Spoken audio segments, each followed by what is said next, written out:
सो बेटा यस्टरडे जो हमारी क्लास थी वो किस चीज़ के बारे में, डिज़ाइन टैब के बारे में हुई है ना। डिज़ाइन टैब जिसमें हमने थीम वगैरह सेलेक्ट किए थे, फ़ॉन्ट साइज़ किया था, पैराग्राफ स्पेसिंग वगैरह की थी, इफेक्ट्स किया था, सेट बाय डिफ़ॉल्ट किया था, वाटर मार दिया, पीछे अपनी तस्वीर लगा दी और उसके अलावा अपना नाम वगैरह दिया, डायगोनल्स वगैरह भी दिए, बॉर्डर वगैरह किए, पेज कलर किया और बॉर्डर वगैरह लगाए। सही बेटा। सो आज का जो हमारा क्लास है वो है लेआउट। क्या है? लेआउट। बेसिकली लेआउट का मतलब क्या है कि खाका कैसा है, क्या है खाका कैसा है। अब खाका किस चीज़ का कि जो पूरा आपने एक कुछ लिखा होगा, कुछ आप चीज़ें जो हमने लिखी है वो कैसे नज़र आ रही है। खाका किस तरह का है कि बेटा आगे आ जाओ, आगे ये सेट नज़र आ रहे हैं, नज़र आ रहे बेटा, चलो नज़र आ रहे बेटा। अच्छा, तो लेआउट में हम ये देखते हैं कि हमें ओवरऑल जब हम प्रिंट निकालेंगे ये हमें कैसे नज़र आएगा, कैसे नज़र आएगा, और हमने इसका जो ओवरऑल यहाँ पे जो पेज फॉर्म में है हम उसमें क्या चेंजेस करना चाहते हैं। लेआउट यानी कि पूरे पेज का फॉर्मेट है, पेज का फॉर्मेट है। क्या करना चाहते हो? सबसे पहले कि भाई आपने आइशिया में जो साइडों की आइशिया है पेज के, आप कैसे रखना चाहते हो, पेज को कैसे रखना चाहते हो। यहाँ से मार्जिन दे रहा है नॉर्मल यानी कि 1-1 इंच ऊपर नीचे लेफ्ट राइट से 1-1 इंच का फासला है। नेरो आधी इंच ऊपर नीचे लेफ्ट राइट से आधे इंच का फासला है। सही है बेटा। यहाँ पे मजीद यहाँ पे मॉडरेट में आते हैं तो 1-1 इंच ऊपर नीचे से लेफ्ट और राइट से पौने इंच का फासला है। सही बेटा। नेक्स्ट हम आते हैं यहाँ पे वाइड 1 और 2 इंच का फासला आ रहा है। क्लियर। तो पेज आपको नज़र आ रहा होगा वाजे तौर पे। तो यहाँ पे जिस तरह का मिरर आपको चाहिए तो 1 इंच और 0.25। इसी तरह ओरिएंटेशन है। ओरिएंटेशन में कि आप प्रिंट कैसे निकालना चाहते हो, देखना कैसे चाहते हो, लैंड पोर्ट्रेट में यानी कि सीधी और लैंडस्केप में ऐसे लेटी हुई हालत में। तो आप पेज कैसे देखना चाहते हो, इस तरह देखना चाहते हो या ऐसे देखना चाहते हो। क्लियर। यहाँ से साइज सिलेक्शन है। साइज सिलेक्शन यानी कि जो पेपर हम लेते हैं, मैं काम कर रहा हूँ, मैं चाहता हूँ मैंने लेटर में करना है। लेटर 8.5 इंच मल्टीप्लाई बाय 11 यानी कि 8.5 चौड़ाई और 11 लंबाई होती है। लीगल 8.5 चौड़ाई और 14 इंच लंबाई होती है। अमूमन जो पेपर इस्तेमाल होते हैं लेटर लीगल A4 इस्तेमाल होते हैं। क्लियर। तो यहाँ से जो पेपर मैं लूँगा तो साइज़ वैसे ही होता जाएगा। सही बेटा। तो ये पेपर के मुताबिक है। नेक्स्ट हम आते हैं कॉलन पे। कॉलन बेसिकली क्या होता है कि अगर आप किसी भी पैराग्राफ को ब्रेक करना चाहते हो और आप चाहते हो कि ये पैराग्राफ 2 हिस्सों में 3 हिस्से में तकसीम हो जाए, 1 2 यानी कि एक साइड और दूसरी साइड पे, 3 पे हो जाए, 4 लेफ्ट पे यानी कि एक लेफ्ट और दूसरा राइट पे, बड़ी पैराग्राफ यहाँ पे राइट में, तो इस तरह का पैटर्न आपको चाहिए। मज़ीद हम आते हैं यहाँ पे मोर कॉलम में आते हैं। मोर कॉलम में आप यहाँ से क्या देते हो, नंबर ऑफ कॉलम में सब तो यार आप देते हो कि 6 कॉलम होने चाहिए और फासला उसका कितना होना चाहिए, एक दूसरे कॉलम के दरमियान में इतना था फासला होना चाहिए। सिलेक्ट करते हैं तो 6 कॉलम आते हैं। क्लियर बेटा। तो हम कंट्रोल Z करते हैं। नेक्स्ट हम आते हैं यहाँ पे इंडेंट को, अच्छा सॉरी, यहाँ से हम आते हैं पेज ब्रेक। पेज ब्रेक हमने यहाँ से पहले भी किया हुआ था कि यहाँ से भी होता है पेज ब्रेक, और पहले भी हमने किया था इंसर्ट में। क्लियर। Blank page break. सही है बेटा। और मजीद नेक्स्ट आता है, नेक्स्ट क्या है, नेक्स्ट हम आते हैं कॉलन ब्रेक। क्या करता है, कॉलन को ब्रेक कर लेता है। अगर आपने कहीं पे कॉलन बनाया है और इस कॉलन को आप ब्रेक करना चाहते हो तो आप उसको बोलो कि भाई यार मैंने कॉलन ब्रेक करना है, तो कॉलन यहाँ से ब्रेक होके नया कॉलन बन जाएगा। और अगर आप यहाँ पे ब्रेक करना चाहते हो यहाँ पे डाल के आप उसको बोलो कि भाई यहाँ पे मैंने कॉलन ब्रेक करना है, तो वहीं पे जो कॉलन काम हो रहा है उसके बाद वहीं पे ब्रेक होके नए कॉलन में आ जाएगा। क्लियर बेटा। बात समझ में आई। अच्छा, नेक्स्ट है टेक्स्ट रैपिंग। टेक्स्ट रैपिंग हमने पहले भी की हुई थी, जो कि हम अल्फाज किसी भी ऑब्जेक्ट के साथ में हम क्या करते थे, जो टेक्स्ट को जो था पैराफ्रेज में बॉर्डर में हम उसके साथ एडजस्ट करते थे कि कितना होना चाहिए कितना नहीं होना चाहिए। Next page, section break, next page, तो नेक्स्ट पेज में चला जाएगा। जहाँ से आपने सेक्शन ब्रेक कर दिया वहीं से चला जाएगा। इंसर्ट कंटिन्यू, अच्छा ब्रेक कंटिन्यू होनी चाहिए तो उसके बाद आप अगर वही ब्रेक जो होगा क्या होगा, कंटिन्यू होगा। और यहाँ से कंटिन्यूस काउंटिंग होगी, नंबर लाइन की काउंटिंग होगी। कंटिन्यू यानी कि ये पहला ऐसे करो कि भाई पूरा पेज जो है रीस्टार्ट कर दो। काउंटिंग नंबरिंग किसकी, आप यहाँ पे क्लिक करते हो कि भाई मुझे कंटिन्यू नंबर दे दो, तो ये पूरे पेज पे जो है जितने भी नंबर होंगे वो नंबर आपको, लाइनों का नंबर आपको गिन के दे देंगे। ईच सेक्शन जो सेक्शन है पे ईच पेज पे, हर एक पेज पे नए नए नंबर होंगे। सही बेटा। अगर क्या होगा कि इसके बाद अगर नया पेज पे मैं जाता हूँ, नए पेज पे मैं जाता हूँ, तो नए पेज पे नई तरतीब से नंबरिंग, नई हिसाब से नंबरिंग होगी। सही। रीस्टार्ट ईच सेक्शन, जो सेक्शन यहाँ पे क्लोज अप हो जाएगा, हर एक सेक्शन के बाद जो है नया क्या होगा, नई नंबरिंग शुरू हो जाएगी। सप्रेस करंट पैराग्राफ को जो है थोड़ा सा मजीद कम कर लेगा।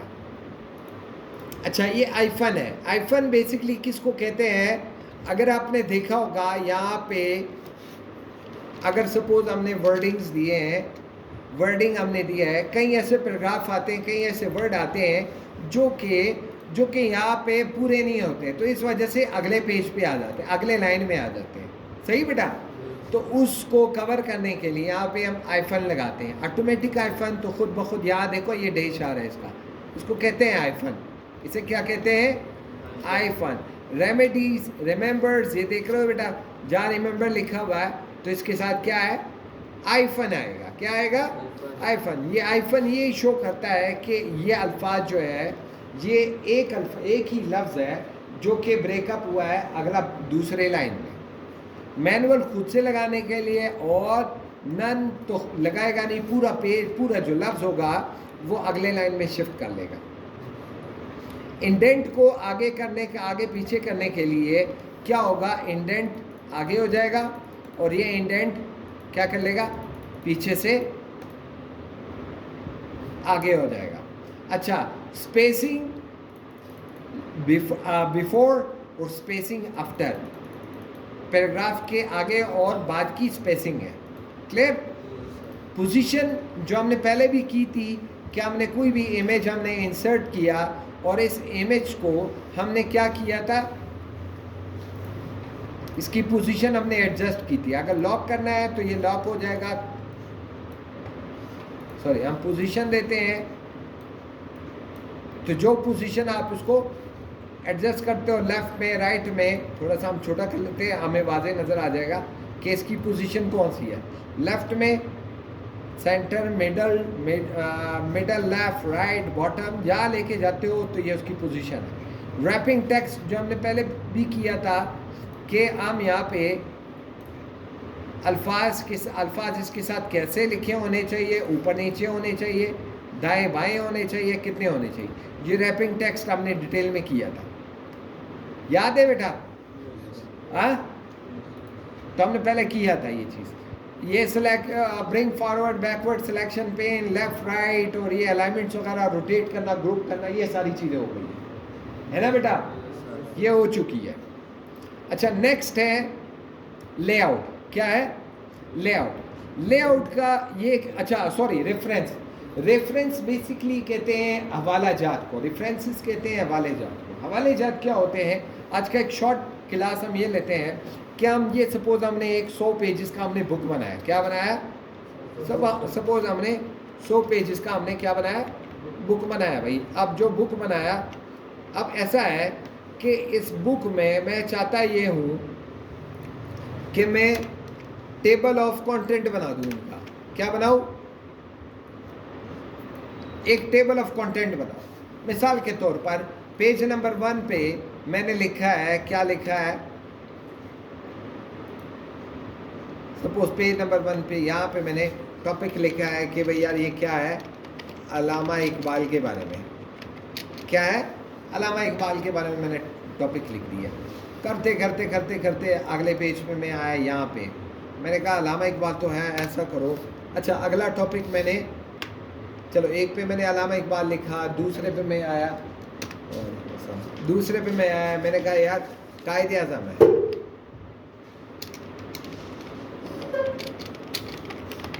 हमने फला पता नहीं कौन से पेज पे हमने लिखा, कायदे आज़म लिख दिया। क्लियर? बात समझ में आ रही है? तो उसको थोड़ा सा बड़ा कर लेते हैं कि हमें वाज़ेह नज़र आ जाए कि भाई यार ये वाकई यहाँ पे हमने ये चीज़ लिखी है। यहाँ हमने क्या लिखा है? अल्लामा इकबाल। बड़ा कर लेते हैं कि भाई यार हमने अल्लामा इकबाल के बारे में एक टॉपिक लिखा है, और अगला टॉपिक मैंने किसके बारे में लिखा है? कायद आज़म के बारे में लिखा है। और अगला यहाँ पे मैंने लिखा है किसके बारे में? एक तो तुमको इमरान खान के अलावा कोई नजर नहीं आता। अब्बास खान है। चलो भाई, अब्बास खान क्या है? मैं लिखा यार ये एक टॉपिक मैंने अब्बास खान के बारे में लिखा, कायद आज़म के बारे में लिखा, अल्लामा इकबाल के बारे में लिखा। अब किताब है मेरी 100 पेजेस पे जा रही है। कितने पेजेस पे जा रही है? 100 पेजेस पे। अब मैं चाहता हूँ कि ऐसा हो कि मुझे टेबल ऑफ कंटेंट खुद बना के दे। क्या करे? खुद एक टेबल ऑफ कंटेंट बना के दे। तो क्या करेंगे? सबसे पहले हम जाएंगे जो हमारे पास जो एडिंग्स है, बड़ी बड़ी एडिंग्स आ रही है, मिसाल के तौर यार ये कौन सा है? ये अल्लामा इकबाल है, ये कायद आज़म है, या फलां यहाँ पे जो भी है, यहाँ कौन सा है? यहाँ मैं सब तो किसका डालूँ? हाँ,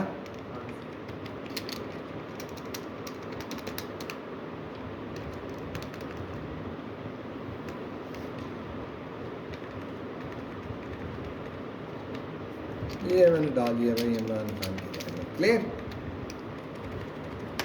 सही? चले भाई, डाल दिया भाई। सॉरी, हाँ, ये डाल दिया भाई इमरान खान के बारे में।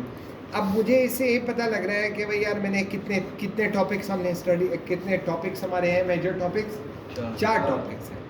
4 टॉपिक्स में सबसे पहले हम यहाँ पे देखते हैं कि भैया ये पहला टॉपिक कौन सा है? अल्लामा इकबाल। तो हम अल्लामा इकबाल को सिलेक्ट करते हैं, यहाँ पे स्टाइल में आते हैं, हेडिंग नंबर 1 देते हैं। क्या देते हैं? हेडिंग नंबर 1 देते हैं। दे दिया। मजीद हम आते हैं, यहाँ पे कौन है? कायद आज़म है, इसको भी हेडिंग नंबर 1 दे दिया। क्लियर? अगला कौन है? अब्बास खान, इसको भी हमने हेडिंग नंबर 1 दे दिया। क्लियर? अगला कौन है? चलो भाई आ गया भाई, या आगे हमने दे दिया हेडिंग नंबर 1। क्लियर? अब हम आते हैं उस पेज पे जहाँ पे हमने अमूमन जो टेबल ऑफ कंटेंट बनता है हमेशा पेज नंबर 1 पे बनता है ना? पेज नंबर 1 पे बनते हैं। हम पेज नंबर 1 पे जाते हैं और आते हैं कि भाई ऐसा है कि हमने बनाना क्या है? रेफरेंस में हमने कहा कि यार ऐसा करो, टेबल ऑफ कंटेंट बना के दे दो। क्या बना के दे दो? टेबल ऑफ कंटेंट बना के दो। मैंने कहा यार ये वाला डिज़ाइन मुझे अच्छा लग रहा है। तो क्या होगा? कहेगा कि यार ये अल्लामा इकबाल वाला टॉपिक पेज नंबर 3 पे है, कायद आज़म 6 पे, अब्बास खान 12 पे और इमरान खान 24 पे। क्लियर? बात समझ में आई? अच्छा, अब ऐसे होता है मिसाल के तौर पर अल्लामा इकबाल पे है, अल्लामा इकबाल की ज़ाती ज़िंदगी, पेशा वराना ज़िंदगी, फ़लानी ज़िंदगी, फ़लाना ज़िंदगी। सही बेटा? तो हम यहाँ डाल देते हैं कि भाई ऐसा है कि इस नंबर पे अल्लामा इकबाल ने पर्सनल लाइफ है। हाँ, अल्लामा इकबाल पर्सनल लाइफ। सही बेटा? अल्लामा इकबाल की पर्सनल लाइफ आई, मैंने इसको दे दिया कि भाई ऐसा करो, इसमें मैंने स्टाइल दिया, मैंने कहा हेडिंग नंबर 2 की। क्या किया? हेडिंग नंबर 2 किया। अब मैंने कहा यार मजीद आया है, मैंने कहा यार पर्सनल लाइफ है, फिर मैंने कहा यार सोशल लाइफ है इसकी। क्या है? सोशल लाइफ है। क्या है? Social life. सोशल लाइफ को भी मैंने किया कि भाई ऐसा है यार इसकी, ये सोशल लाइफ। अब मैं वापसी आता हूँ टेबल पे भाई। हाँ, मैं टेबल पे आता हूँ, यहाँ पे क्लिक करता हूँ। टेबल पे अगर मैं यहाँ पे रेफरेंस में आता हूँ, यहाँ आया हुआ है, यहाँ क्या कहता है? अच्छा, यहाँ कहता है कि अपडेट टेबल। ये अपडेट टेबल यहाँ अभी लगा हुआ है। मैं इंटायर टेबल को अपडेट करता हूँ। क्या करता हूँ? इंटायर टेबल को अपडेट करता हूँ। तो कहेगा यार ये अल्लामा इकबाल की ये जो पर्सनल लाइफ है, ये पर्सनल लाइफ है या सोशल लाइफ है। अब अगर मैं कंट्रोल का बटन पकड़ूँ और क्लिक करूँ तो ऑटोमेटिकली मुझे कहाँ लेके जाएगा? Social life. सही बेटा? बात समझ में आई? कोई मसला? तो यहाँ तक काफ़ी है। और हाँ, अगर मैंने सपोज ये सोशल लाइफ की भी एक थर्ड मैंने कोई एक वो देनी हो, सपोज यार एडिंग की फिर सब एडिंग हो, थर्ड सब एडिंग, तो हम क्या कहेंगे कि सोशल लाइफ में सपोज हमने किया कि भैया ये अल्लामा इकबाल की कौन सी लाइफ है, सोशल लाइफ। सोशल लाइफ में ऐसे करो कि भाई यार सोशल लाइफ में क्या हुआ, यहाँ मैंने क्लिक किया और एंटर मारा और यहाँ पे नया लाइन आया। फिर मैं बोलता हूँ special relation, special perspective with neighbours. सही। अब मैंने कहा यार सोशल लाइफ में ख़ास में ये डाल देता हूँ कि यार नेबर्स के साथ कैसे थे, तो यहाँ मैं स्टाइल डाल देता हूँ कि यार हेडिंग नंबर क्या डालता हूँ, 3 डालता हूँ। क्या डाला? Heading number 3। अब जो 3 में आया, मैंने कहा ऐसे करो यार इस टेबल को अपडेट कर लो, तो क्या हो जाएगा, इंटायर टेबल अपडेट। तो यहाँ बोलेगा कि यार ये